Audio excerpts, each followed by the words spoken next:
All right, this is James Laid Out, and I'm here with Dr. Munoz. Hi. So, how long have you been a doctor for? Probably a little over 20 years. So, what made you decide to become a doctor?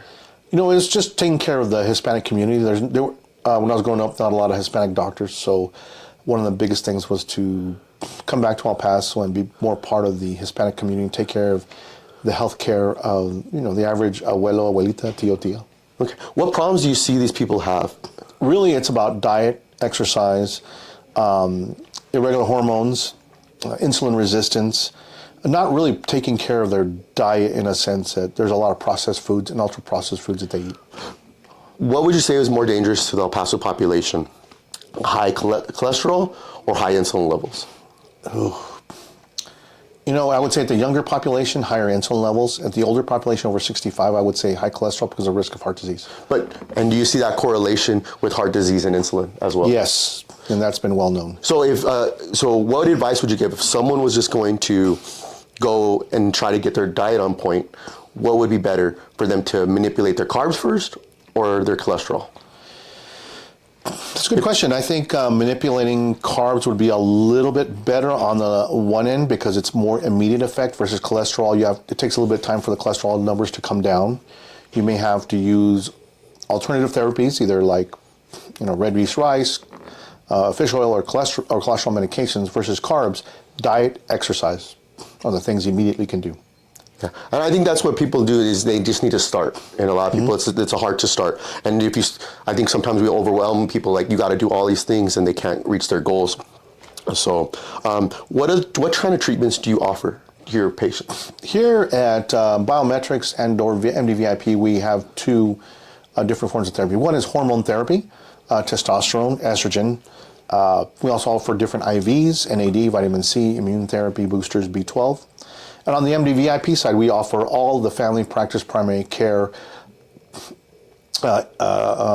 services that most family doctors do. The difference is with the concierge practice, or not a concierge practice, stop, can we take that part out? Yeah. Okay.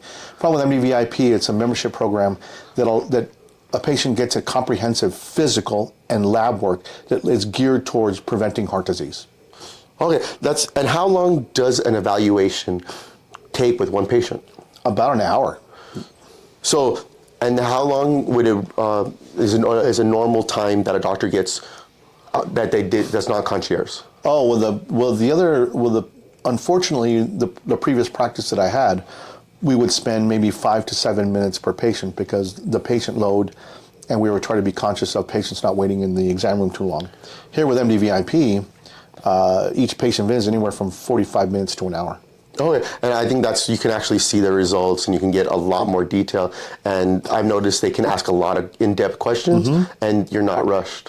We're not rushed. And then we can cover multiple subjects. Sometimes in a traditional medical practice, you would have to cover maybe 1 or 2 subjects. In this particular case, we're talking about insulin resistance. It's not only placing the patient on medication, discussing what type of diet, what type of exercise, when you're going to exercise, how does the house look? You have 2-story house. Can you walk? Do you have, the ability to go to the gym or do some home exercises? So we can go in depth with each patient.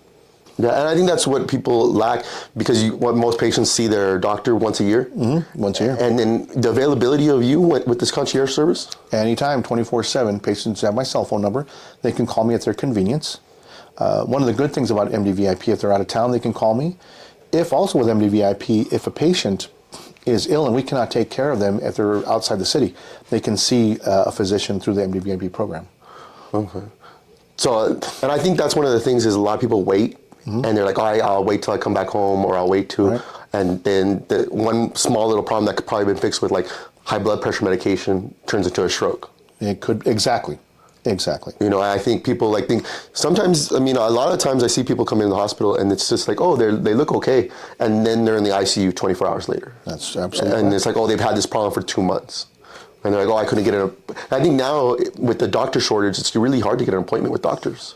Right. Well, there was a study done, I think, 2020, 2021. It's a little older study. That El Paso is about 80 primary care doctors short. So we really need the primary care setting. And on the biometrics side, we do a lot of hormone therapy. We've discussed that before. We do an extensive hormone panel, not only to look at testosterone levels, but estrogen, insulin growth factor, insulin, and thyroid levels.